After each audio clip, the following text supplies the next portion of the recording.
no one explains that to you, that if when your audience grows to a certain size, people will look for things to pin on you and try to destroy you. Lloyd Evans, many people will know who you are. You are like the guy of Jehovah's Witnesses. You're like the guy online of leaving Jehovah's Witnesses, I should say. That's a huge, very... Yeah, I don't represent them. I'm not like the leader of the religion or anything. Oh my God, that reminds me of when I said to Richard Dawkins that he was known for writing about religion. And he went, no, I'm known for writing about science. Yeah. Okay, sorry. Yes, Lloyd Evans of the exJWs, which is the Jehovah's Witnesses. Why don't you tell viewers who don't know and listeners who don't know a little bit about you and what you've been doing on YouTube and how you've built up an audience, and then what's happened over the last few months. I'll let you sort of take it away. Gosh, well, I grew up. Well, I've been interviewed by you before, so that's that. If viewers kind of want more of a backstory, you very kindly interviewed me about that. And yes, I grew up as a Jehovah's Witness, and when I was 30, around about 30, I moved to Croatia, and it was moving to Croatia because I met a Croatian woman, my wife, Diana. It was moving to Croatia that basically led to me waking up to the fact that I was in a cult, because I was attending the local Jehovah's Witness meetings here in Croatia and realized that I didn't understand any of it. So I was sat in the Kingdom Hall, hearing these talks in this other language, and it just gave me the space to think, hang on a minute, do I believe this? And to cut a long story short, I ended up snapping out of my indoctrination and realizing that not only had I been lied to for most of my life, but also this is actually quite an abusive group, with a terrible track record in the cover-up of child sexual abuse and, lives ruined over shunning and people persuaded to die rather than accepting blood. And so I started doing activism. I wrote a book called The Reluctant Apostate. I started a website called jwsurvey.org, now jwwatch.org. And in 2012, I started uploading YouTube videos. And as of the last few months, my channel has grown to over 100,000 subscribers. So there's been enormous interest in the subject that I'm talking about, and it has led to me growing a large audience. But what I've learned, especially over the last few weeks, is that when you grow a large audience, you also become incredibly vulnerable. And it's not something that when you start out on YouTube, there's no kind of small print where it's like, by the way, if you get big, this might happen. What do you think it was about you in particular? Because there were quite a few exJWs. What do you think it was about you in particular that led to your channel growth? Well, there were other ex-Jehovah's Witness channels when I started, and there are many, many now. I don't want to...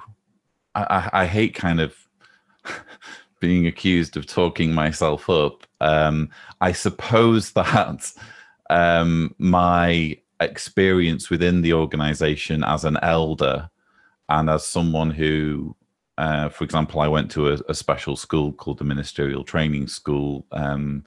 It's like a 2-month course where they drill you on the various teachings and what have you. I guess I was well informed, and my experience within the organization and seeing various facets of the organization probably helped me to pick apart the teachings and the propaganda effectively, or more effectively than what people might expect. I don't know. I hate to kind of talk myself up in that way, but for whatever reason, the videos resonated.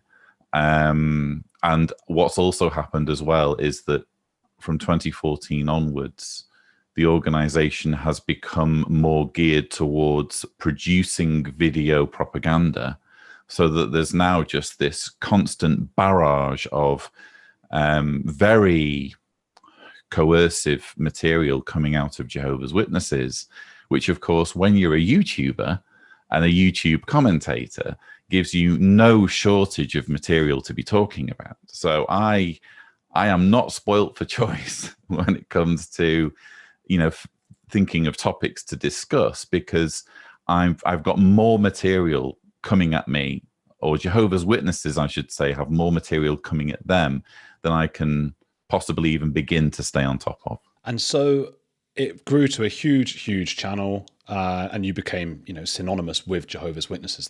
That's your thing. And most people, maybe not in the audio podcast world, but in the YouTube world, certainly people know who Lloyd Evans is.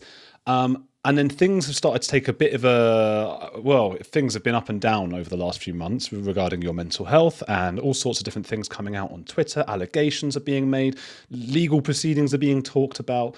What happened? I want to go back to what I believe was a call, because we're going to talk about cyberbullying, and that's what I want to talk about today. But obviously, people need to know where this comes from. There was a call that you had, I believe, and tell me if I'm wrong about this. This is just what I've heard, with Kim and Bob, who are your producers. So take me back to that moment, and so I can hear your side of what went on. I think you might be talking about. So this was way back in December. I think around about the 16th.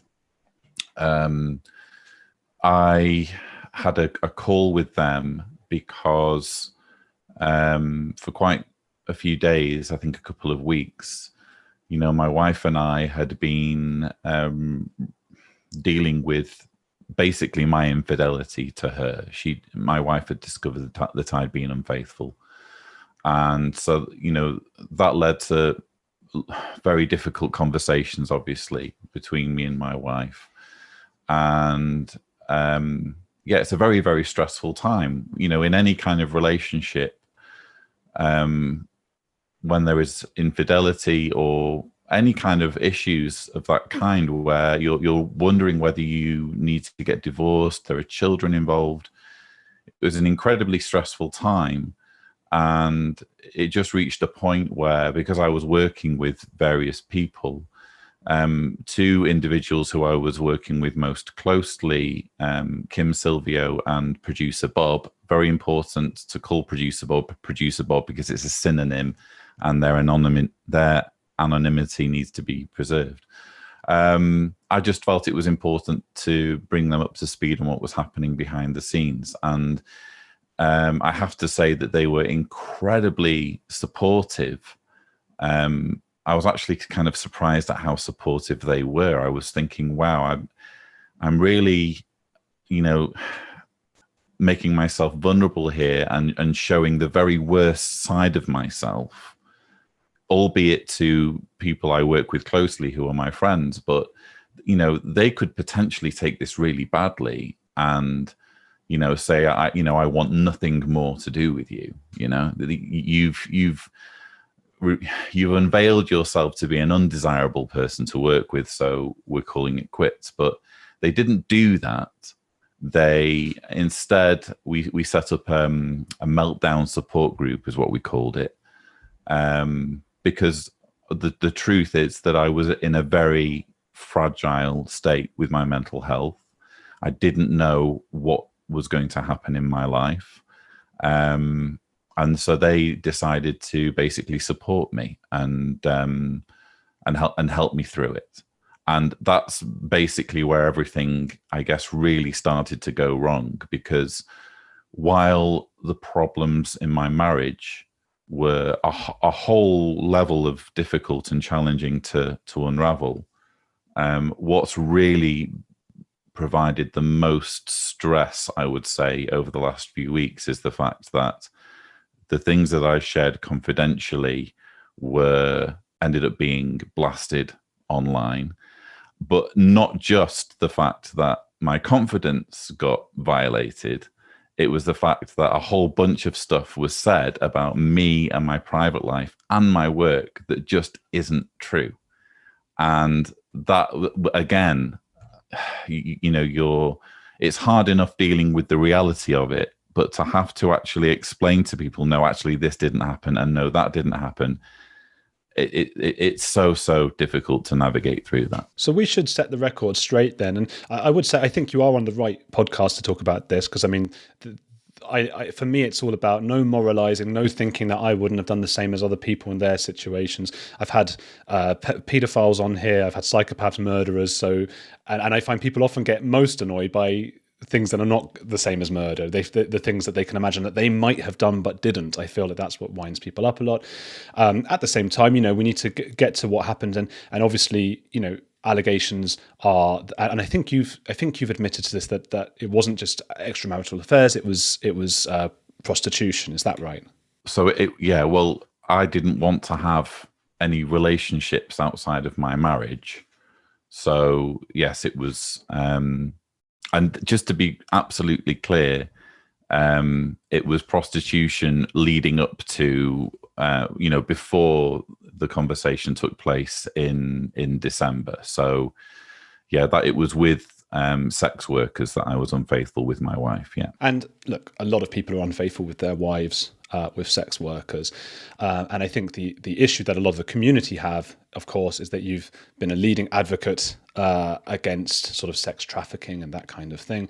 And that you had sort of a moral duty, I suppose, as the leader and the face of the Jehovah's Witnesses, to take care in that aspect, especially because, of course, many sex workers in, I believe it was Croatia and Thailand, will have been sex trafficked. Well, I'm not a leader.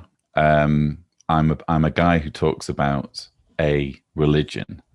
So, I think this is where kind of words matter, because I've never, ever, in fact, I think I even put out a video in the early days saying you shouldn't have leaders. I'm not a leader. I'm not a moral authority. I'm a guy who knows something about this particular religion, and I want to share my knowledge. So I've never presented myself as perfect. I've never presented myself as any kind of moral authority, and I've certainly never presented myself as a leader.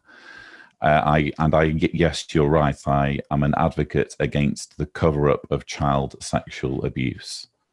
So if people want to draw lines between the cover-up of child sexual abuse, which is where children get abused, and the perpetrators aren't held accountable or get to evade justice, and sex workers, then, they can do that if they like. But in my view, there's a huge difference.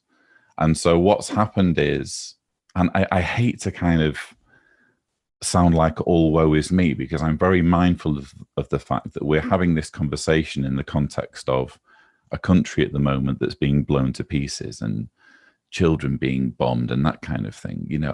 I consider myself incredibly lucky in the context of everything that's going on at the moment, that my life's pretty damn good. But I think that it's very easy to slide from whistleblowing. Whistleblowing is crucial, into bullying, and I think a conversation needs to be had about, when does it stop being whistleblowing, and when does it actually start being bullying? So when are you no longer giving legitimate criticism of an individual? When are you instead bullying an individual by shaming him over his private life, even though he hasn't actually done anything wrong? You're just trying to draw lines and pin something on him that he's not responsible for. And I feel as though, again, that's the side of being a YouTuber, a creator, a public figure, call it what you will. No one explains that to you, that when your audience grows to a certain size, people will look for things to pin on you and try to destroy you. And particularly when it comes to YouTube, you get no protection at all. So people can now go on the YouTube search bar and type in Lloyd Evans, and a whole slew of videos are going to come up of people talking about my private life and saying a whole bunch of things that just are not true. And they're trying to make a name for themselves, some of them as well. Oh, it's really been incredibly stressful and challenging. Again, I try not to over dramatize things, because I think both of us are very, very fortunate. Well, Lloyd, we are, but look, people kill themselves who are not at war. People can be very depressed with nothing wrong in their lives. So what you're going through does sound incredibly difficult. I've seen the barrages, and I've seen that. I think you make a really, really good point as well about the conflation of words, and the fact that this is on this podcast a lot, we talk about this a lot, that we want to punish. We have this need to punish rather than, for example, reform, or so that's what whistleblowing is about. You whistleblow because you want maybe the act to stop, or you want the criminal act, or what if there is a criminal act, or you want that person to be reformed or put away or taken, not to be a danger to society anymore. But really, a lot of us like to punish. So when somebody sees someone like you, on the pedestal, and you do something that they see as morally not right, they want to knock you down, and they also will change words. And you're right, there's such a huge difference between child sexual abuse and having sex with sex workers. So conflating those terms makes things worse. And then there's a group mentality. I've seen that tribal reaction on Twitter and people having a go. So, but one thing I would sort of maybe take issue with is that you're not a leader. And I say that fully aware of my own status as a podcast host. I just did a course for YouTube. It's some like £200 course or whatever, where you learn how to be a good YouTuber, and it's like a reputable one that helps people grow their YouTube subscribers. And it was every day was a different lesson for 30 days. And it was like day 20, creation story. So what's your creation story? Day 21 was creed. You have to have a creed. Day 22, icons. The next day was rituals. The next day was sacred words. And the next day was non-believers. So this idea of, you have to say that you weren't getting into a cult, were you? It sounds like you were joining some kind of cult. This is what I'm getting at, and the last page was leader, how to become a leader. And I've seen your channel, and you do a lot of these things. So do I. So does Sean Atwood, whose channel I go on. We all do them, whether consciously or not. And after years and years of doing them, you are a leader, especially if your channel is the vast majority of your subscribers have come from a very vulnerable position of being in a cult, and might have that intuition of looking for a leader in that sense. So whether you wanted to or not, I would say that you did become a leader, and maybe that gave you some sort of extra responsibility. I don't know. I think to a degree, I would agree with you. I think that it's like Spider-Man, with great power comes great responsibility. I think that when you have a platform, you do have added responsibility. And I think that there's been lots of conversation along those lines when you look at, for example, the Joe Rogan podcast, and certain things that have been said on Joe Rogan's show that some would argue, in the context of, for example, advice on COVID, are irresponsible. But then we're talking about, well, what has this person used his platform to say? What has this person used his profile and his authority to encourage people to do? And again, when I look at, even if you want to say, well, you have a large platform, therefore you have some kind of responsibility, I accept that. But judge me on my words, because I'm not going to be going on my YouTube channel telling people to drink horse dewormer, or telling people to, do things that are detrimental to their health or well-being. I accept my responsibility in that direction. I just don't think that being a public person means that I'm not entitled to a private life anymore, and that I deserve to have, personal things that have nothing, are no one's business but that of myself and my wife.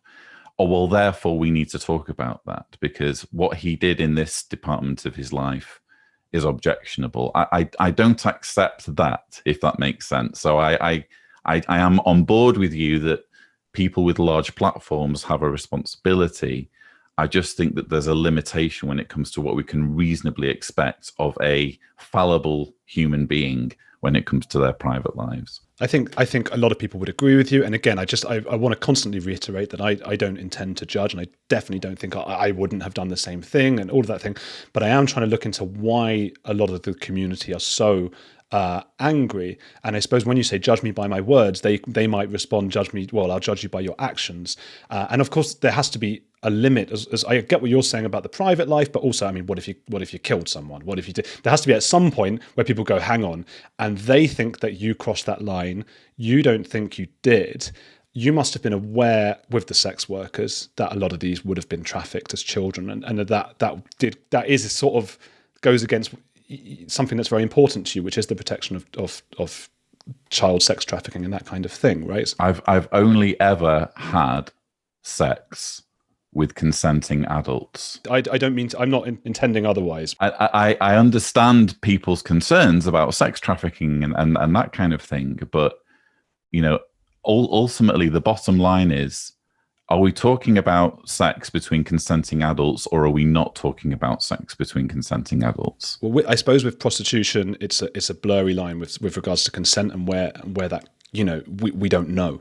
That's the truth of it. You couldn't know a Thai prostitute. Well, I dated a sex worker in Thailand, but this is the thing, that a lot has been said on YouTube where it's not based on anything I've said, and it's not even based on things that Kim Silvio have said. People have just raced to conclusions based on the fact that I went to Thailand. You're referring to rumors that are just, I mean, that's hearsay, isn't it? And I didn't want to bring any of that, and we don't have to talk about that. I don't want you to think that I'm accusing anything like that. I'm not at all. I'm just trying to understand why other people might be, or your followers might be offended with regards to adult sex workers. I feel like the majority of my followers, based on, for example, because I see the stats, I've seen the likes and dislikes on my videos, and I feel like the vast majority of my followers understand that I am a flawed individual. I never presented myself as perfect, and they understand that I'm entitled to a private life and that my privacy has been violated. I think what tends to happen, especially on Twitter, is that a minority who basically want to see someone burn are so vocal that they almost look like they might be the majority, but I don't think they are. I think that it's basically like a mob rule situation where, we've decided that this individual needs to be destroyed. And that's, again, where I think a line is crossed between, it stops being about whistleblowing, it stops being about accountability, and it starts being about bullying. Because I am happy to answer to any accusation regarding anything I may have done or may not have done. But I draw the line at people saying things about me that just aren't true. I mean, I've had, Andrew, all sorts of stuff said about child grooming, about wife beating. At one point, people were calling for social services to come and take me away from my children. This is clearly bullying. It's not about, we're providing a service to people, we're holding an individual accountable. It's, we've decided that this person should no longer exist as an activist. Sounds like cancel culture. I actually have fairly nuanced views about cancel culture. I think that I prefer the word consequence culture. I think that when you do wrong things, there should be consequences. But you personally, and I'm not saying you are, but you don't think you did anything wrong. That's the issue. I think I did do something wrong. I think that I was unfaithful to my wife. And I think that I had sex with consenting adults who were not my wife. and that's what I did wrong. But that's an issue between me and my wife, which, by the way, has been so much harder to navigate and so much harder to deal with all of the defamation and all of the bullying and all of the, basically the witch hunt that's been going on with Twitter has made it so much harder to navigate those deeply difficult and challenging personal issues that I'm having with my wife. So yes, I have made mistakes, but nowhere near on the level that people are trying to make out. And I just think it's wrong. I think bullying is wrong. I've never handled bullies very well. It's kind of the reason why I do my activism against Jehovah's Witnesses, because they, in my mind, are bullies. And I won't let them bully me, and I'm sure as hell not going to let a bunch of people who think that I should no longer exist as an activist, I'm not going to let them bully me either. It's just kind of in my DNA to push back against that sort of thing. I gather that some of your followers are sort of a little torn, because of course there are the extreme people who are bullying, and then there are people who are very supportive, and then some are a bit torn and they're a bit upset. And some seem to have been saying that the problem for them is that you haven't taken any, you won't say you did, aside from what you did, to your wife, which I agree with you, that's a private matter, and that is none of our business, quite frankly. But with regards to the prostitution and stuff, given your status, it's that you won't at all back down and say, I don't think it's as bad as some people say, but it is bad in some respects. I think some people were hoping there'd be some apology in that sense. I think lots of people have been wanting apologies. I just absolutely maintain that I, again, hate to have to stress it again, but I have only ever in my 42 years had sex with consenting adults. And that's the end of the matter. And although I'm sure lots of people are disappointed to hear that I am a flawed individual and that I have been unfaithful to my wife, I'm sure that comes as a huge disappointment, especially in the context of a community that, has basically, in many cases, grown up in a culture of sexual repression where all of these things are incredibly taboo. I can understand why lots of people feel very disappointed, even to the point where they may feel like I owe them personally an apology. But I take apologies very seriously. It's actually, those who know me well know that I actually apologize quite readily. And I personally feel like if just about anyone can turn up and receive an apology from me, then it weakens, in my view, the currency of the apology to the one person I really do need to apologize to, which is my wife. So I'm adamant about the fact that, no matter how people have been trying to blow things completely out of proportion and talk about, sex trafficking and all sorts of things, no sex took place that wasn't between consenting adults. And the thing that I did wrong was that I was unfaithful to my wife, and it's my wife who deserves an apology. And again, I think the vast majority of my viewers understand that.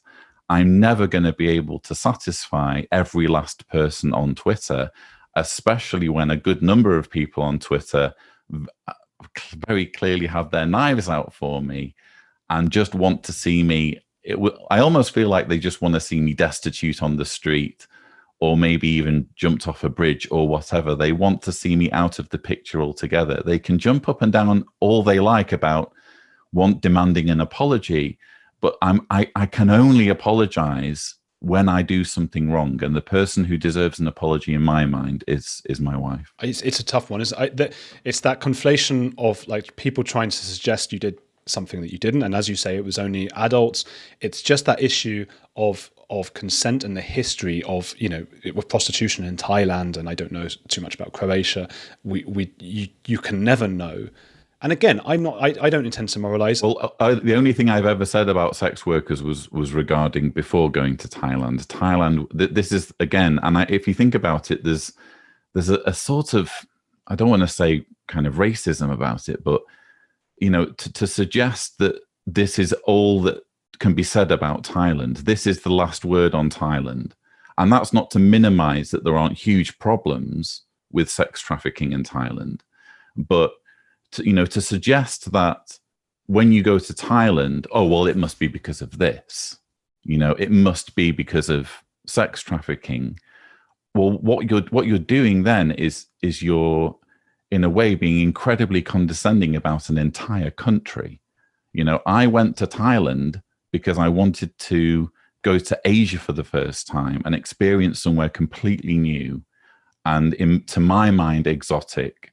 I wanted to go scuba diving. I wanted to experience the food, the culture, everything. It had absolutely nothing to do whatsoever with sex workers. Oh, once you were there, you then that the sex workers happened. But this is what I'm saying. People have literally taken, oh, he went to Thailand and run away with this narrative. Okay, so that didn't happen. I've never spoken about it. It was in Croatia. It was in other countries, in Croatia and other countries before I went to Thailand, that I was unfaithful. Actually, when I went to Thailand, my wife and I were separated. So, but this is exactly what I mean.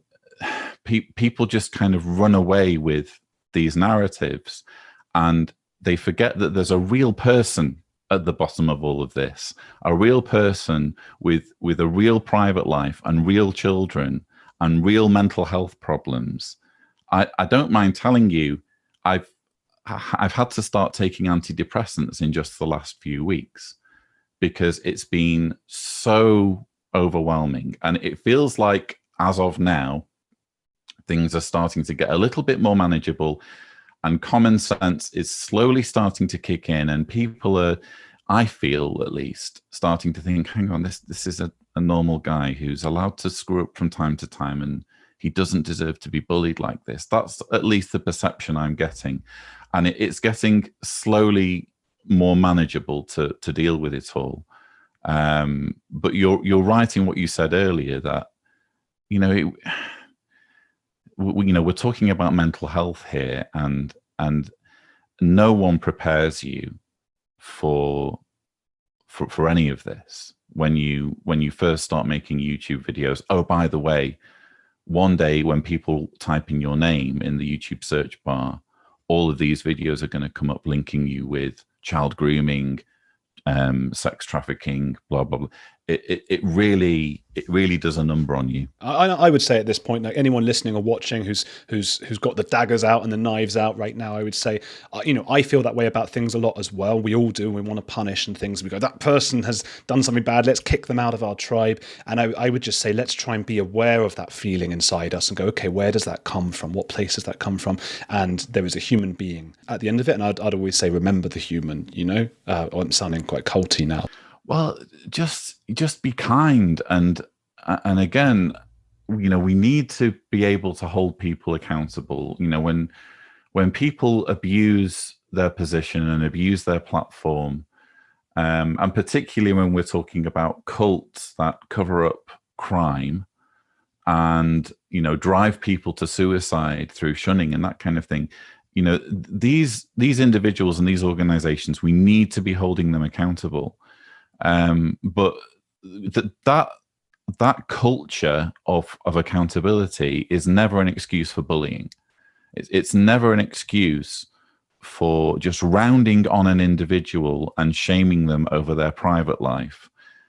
Because you mentioned before about legal action. I've actually instructed lawyers against a small number of creators who are making these videos.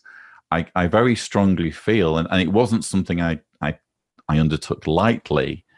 I just feel like, thinking about future activists and people who kind of follow in my footsteps and do the work after I'm gone, you just cannot have a culture where anyone can say anything about anybody, no matter how defamatory and untrue and brutally horrible, and just have no consequences whatsoever.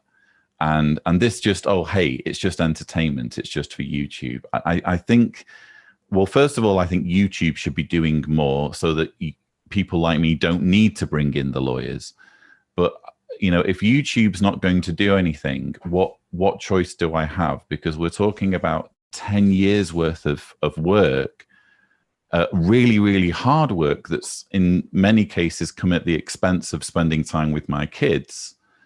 I can't just let all of that burn because one or two people want to be able to put sensational stuff on their YouTube channel about me. I feel like I need to do something about it. And it all goes back to what I was saying earlier. I just don't handle bullies very well. I should say as well, you've always been very, very nice to me when I was just starting out. You were my first ever patron. And you still are. I don't know if you even remember, you're still a patron of mine. So I really respect and appreciate that and the help that you've given. And I imagine it can't just be me. You would probably help a lot of people. With regards to what's going on, I'm also torn about just from a tactical way, what you should have done or what you should do, because there's an argument that, you could apologize and you could sort of go, hey, look, I have upset some people because it's obviously, you are ex-Jehovah's Witnesses and we talk a lot about abuse and things. And you might think that the prostitute stuff, the sex worker stuff, and I'm sorry for that and whatever. And then another part of me thinks, well, there's been a lot of articles I've read about, politicians shouldn't apologize. It doesn't actually help. It just shows people you were wrong and allows them to just go harder on you. And so I guess you're caught between. Let me ask you, what I'm wondering is, when you called your producers, Kim and Bob, why did you tell them? And I asked that from a place of curiosity because obviously I'm writing this book at the moment about the psychology of secrets and why people are compelled to reveal things. And you could have said, I need to take a short break. I'm having some issues with my marriage. Why did you tell them about the prostitutes? I ask myself that constantly. Why did I confide in these individuals on such a private basis? Well, I obviously regret doing it. I misjudged. I felt that I could trust these two people who I'd been working with for months, working with quite closely, and I felt like if I was going to be taking a long period away from my activism work to sort my head out, I couldn't just kind of quit cold turkey and not let anyone who was working closely with me have a clue what was going on or what the reasons were. So I know in my mind, I know what was going through my mind when I had that conversation. And again, they were incredibly supportive at the time, and even kind of arguing over whose house I should come and stay at.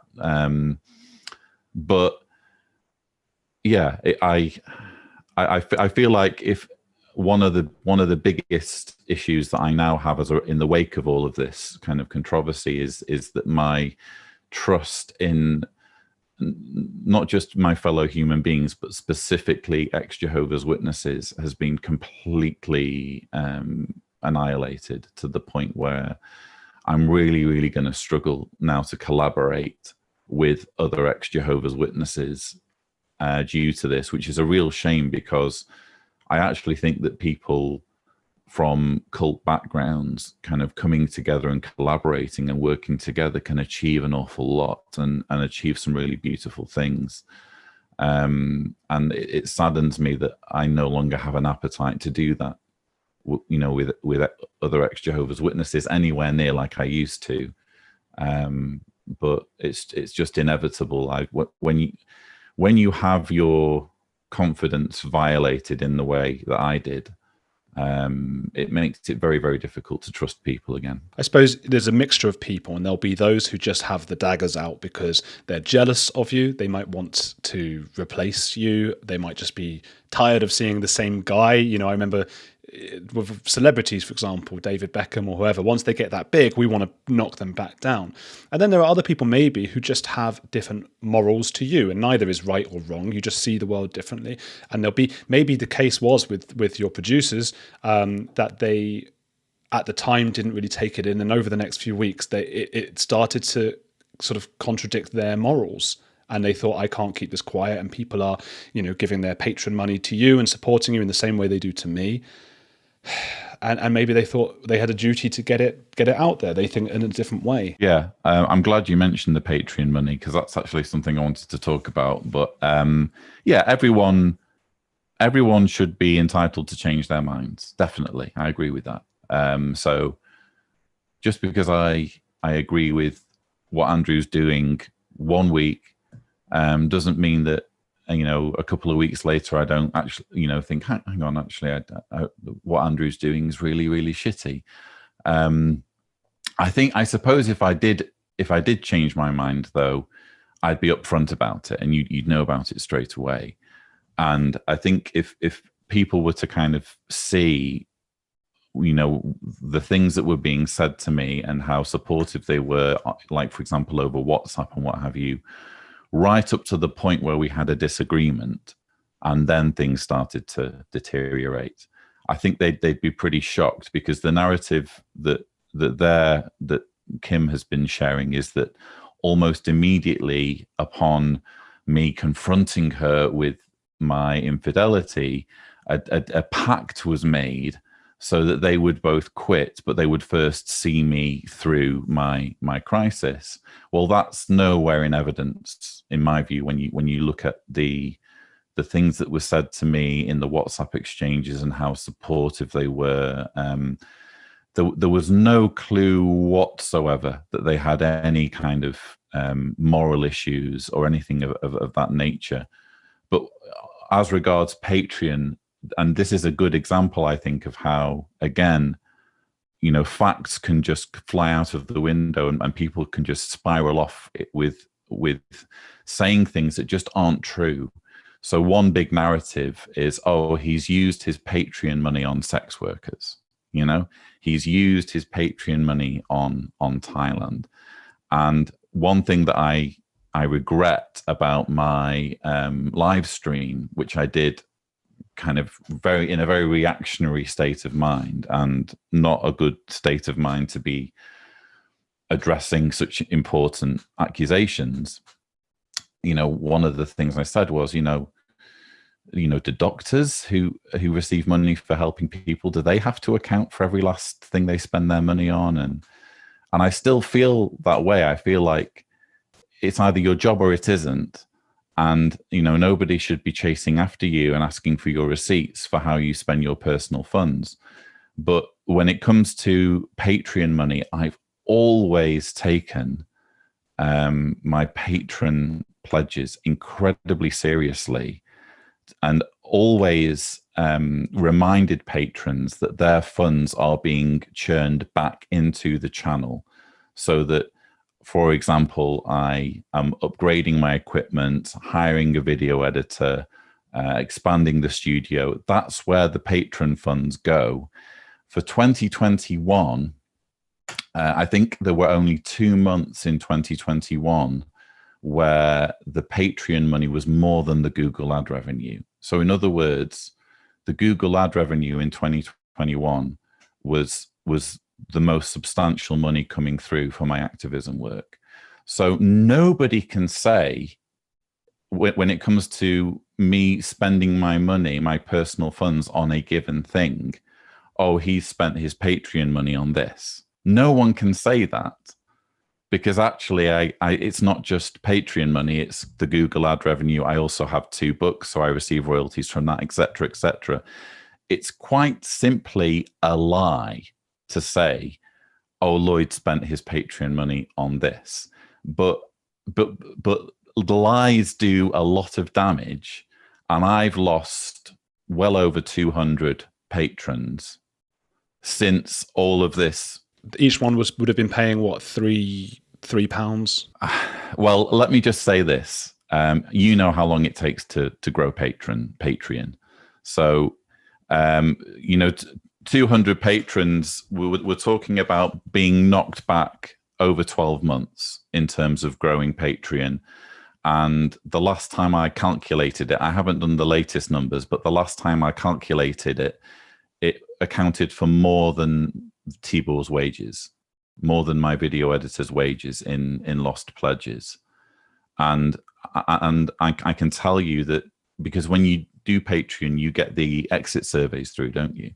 And so people get to say, "Oh, I've stopped pledging because of this." And so many people were saying, "Oh, I'm not happy with you using my Patreon pledges for sex workers," or "I'm not."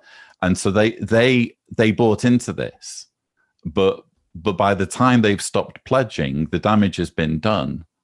And it's very difficult to say, actually, you're wrong about this. Do you mind pledging again? So you'd end up in an argument with every one of them. It does complicate. Look, when you make a living, as we both do, and many of us do, from people choosing to give money to us, even though it is for our work, it does complicate things. It muddies the waters. You're absolutely right. It's like, well, which bit of the money in the bank came from Patreon and which from my other projects? Had I not received anything from Patreon, I might still have gone on and done all of those projects. But at the same time, they're thinking, I don't want to give money towards a person whose morals don't fit with mine. And you could call that perhaps what you call maybe consequence culture. And it's something, it's not nice because you don't feel you did, with your morals, you don't think you did anything wrong, but they do. And some of them are believing things that aren't true. Well, I did, again, let me just stress, I did do something wrong. That I'm not saying I didn't do anything wrong. I did do something wrong. But it was against my wife. And if anybody started pledging Patreon pledges under the assumption that I don't make any mistakes in my personal life and I am a perfect person, then I think if they'd have asked me to begin with, I would have said, actually, you're probably best not pledging if it's on that basis. But fortunately, the majority of my patrons seem to be sticking around. In fact, one or two have actually joined because of what's happening. I think most people can kind of grasp that just because I'm a flawed individual and have made mistakes in my personal life doesn't negate, my criticisms of an abusive cult that's tearing apart families and covering up child abuse. I'm not precluded from commenting on any of those things, and to suggest otherwise, again, we're entering bullying territory. We're talking about a group of people that just want to see someone burn, and I think that's a really toxic attitude to be cultivating. I would just say though that when these people are saying, they're upset about what you did, and you're saying, yes, I did something wrong to my wife, it was infidelity, and fine. I think we know that what they're saying is, no, it's not that, it's the sex workers. Now, you and I might not think there's morally an issue with sex workers, but they do. So I think that's their issue, isn't it? That's what they want, some sort of apology. I haven't said there isn't an issue with sex workers. I think that there is definitely a conversation to be had with that. I just don't accept the premise that when you have sex with sex workers, you're no longer allowed to talk about the cover-up of child sexual abuse. I struggle with that line of reasoning. Well, let's say, imagine there's like somebody is the head of a charity against prostitution and sex trafficking and stuff. If somebody else is caught having affairs with prostitutes, it's not really a big deal. If that person is, it becomes a big deal. So that's where they're, and again, I'm not saying that you're, but that's where they're coming from, I think. Yeah, well, again, if people want to draw parallels between an organization that keeps a database on individuals who sexually abuse children and someone who has visited sex workers, then they're free to do that. But I think most people can see the difference. One are people who, in one situation, we're talking about sex between consenting adults where money changes hands. And in the other case, we're talking about children being raped. And for me, the difference is night and day. So tell me, how is your mental state right now? I mean, even Kim, your producer, you're having this big fight at the moment. She has said that she thinks she doesn't agree with how a lot of the community have reacted to you. She thinks it's over the top. She's not comfortable with it at all. It is, like, for anyone listening, it is mad. Some of the horrible things that are being said, some of the bullying and pushing and punishing. Take us inside that mind right now of yours. Well, it's interesting that she's saying that now. I think it's a little bit late to be saying that after she's put things in motion. And I can't talk, I won't talk too much about that individual because I'm literally litigating against her. But I think that anyone who has been an ex-Jehovah's Witness and knows anything about the ex-Jehovah's Witness community knows that, you know, we're a community of people carrying immense emotional baggage, immense hang-ups and taboos surrounding sex, and no shortage of judgmentalism. And, you know, when you start hurling accusations at someone, it's always going to snowball. It's always going to be difficult to keep restraint and stop things from spiraling out of control. If all I'd had to deal with throughout all of this controversy was just the stuff that really did happen, just the factual stuff, that would have been invasive enough. What Kim Silvio did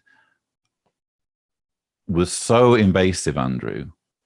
I said at the time, I can't imagine feeling that much different if someone came into my home and burgled me at gunpoint or rifled through my possessions in front of me. It's such an invasive thing to have your personal life dragged into the spotlight for what on whatever pretext. In the case of Kim Silvio, in the pretext of, oh, this person needs to be outed, this person needs to be exposed.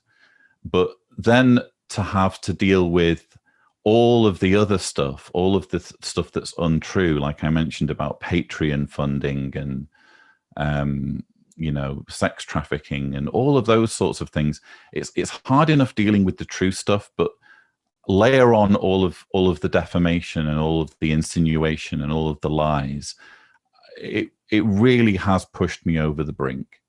And I think the only thing at this point that's leading me to kind of continue is just that I hate to see bullies win.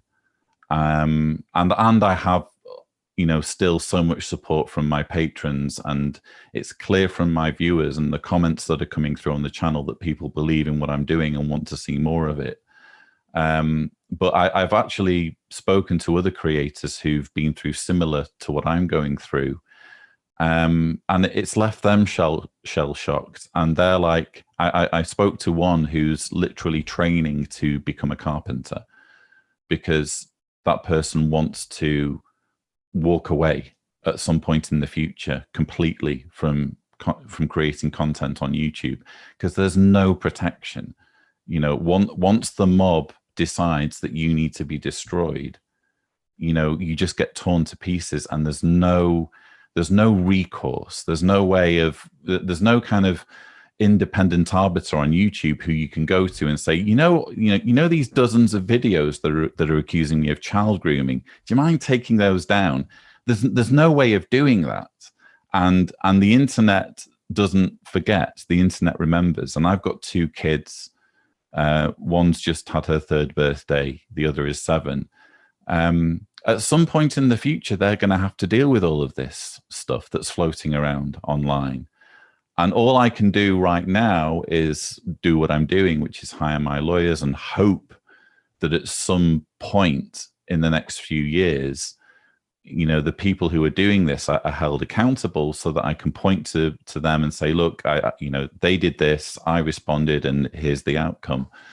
But it's a really, really difficult thing to go through. And it's all, again, just boils down to just a lack of kindness and a lack of basic human empathy and compassion. It's a real shame. Has it changed at all? Because we've spoken a tiny bit before about how you've often had views that are a little bit more on the progressive, dare I say, woke side, just nothing extreme either way. Has it changed a little bit how you feel about cancel culture and consequence culture, especially with regards to the bullying? Or, you know, has it given you a new insight? I like to think I've always had a nuanced view. I'm against orthodoxy. So I'm against, like, a mob, you know, of unknown, unaccountable individuals kind of just floating around on Twitter, just deciding amongst themselves that there's this kind of dogma that people need to stick to, and destroying people who don't sign up to that. I am very much about principles and very much about social justice and very much about equality. And if that makes me woke, fair enough.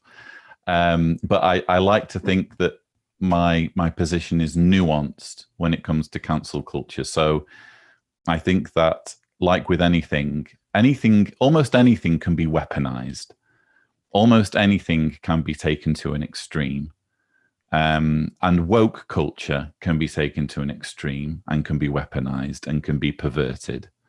But for me personally, the general incentive behind woke culture and behind cancel culture, I think that for the majority, the incentive is to create a kind of more tolerant and understanding world. It's just a shame that one or two individuals ruin things by inevitably taking things to extremes.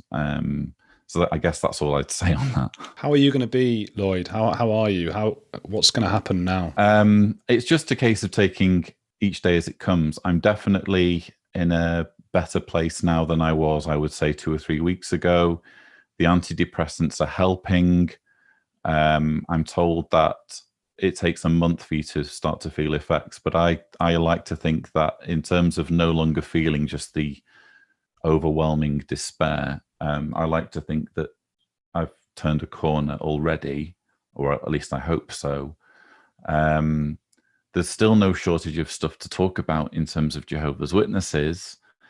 As of now, despite all of this sustained attack on Patreon and what have you, we can still operate our business. We can still pay Tibor. So it's just about carrying on as best we can.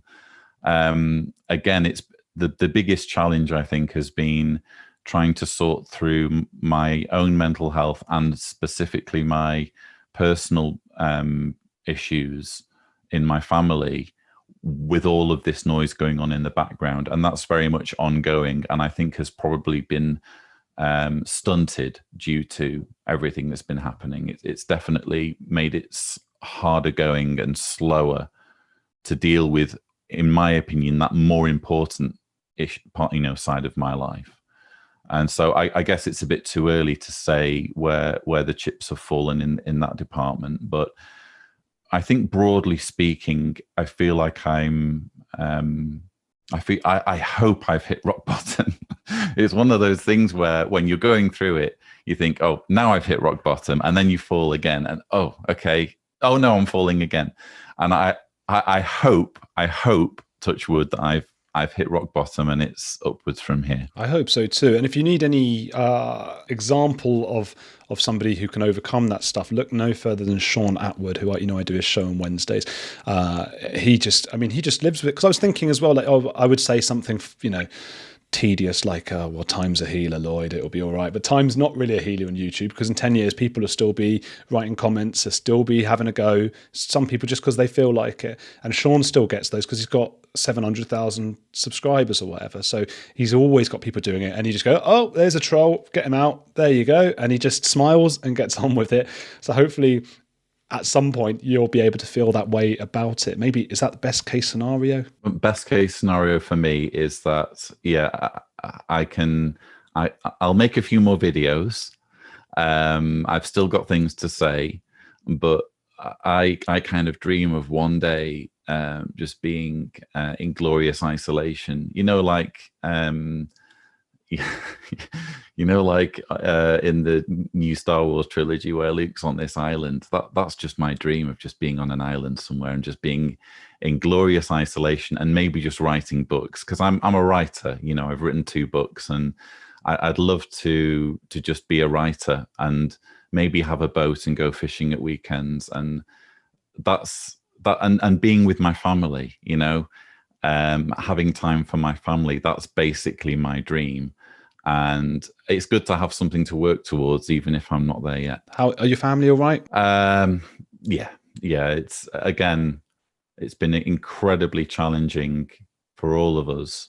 And when I say all of us, I mean including, the children, because it's impossible to shield children completely. You do your best as a parent when there's a crisis going on, but it's impossible to completely shield your children when things are really, really bad. And I'm sure Jessica will have memories from this period where in the future, when she's older, she's like, yeah, I remember that, It's very, very painful. But again, in the context of the wider world and what's happening at the moment, we could be in a far, far worse situation. And it's one of those things where you see children's hospitals being bombed. It puts things in perspective. We did a drive to the border with Ukraine-Hungary border to pick up some refugees. And that sort of thing, again, it just puts things in perspective. We have a roof over our heads. We're not in any kind of existential fear of bombs landing, in our front room. And I think it's good to be grateful for what you have. I like that. And again, I know I already said this, but I mean, there will be people who are out to get you who are watching this, I imagine, or listening to this. And I would just say, again, think about, if you're going to write something on Twitter, if you're going to be angry, and think about where that urge comes from and what it will achieve. For anyone, for yourself, and for Lloyd, and the where and the why, and remember the human. So yes, and I hope you get back to doing what you do best, Lloyd, and all the exJW stuff. You're a leading light among YouTubers, and thank you for coming on the show. Thanks, Andrew. I really appreciate it. Hi, I'm Andrew Gold, former BBC journalist. I got a little tired of restrictions over who I could interview and what I could say and do, so I made this channel. Click this playlist here, and I'll be seeing you on the edge.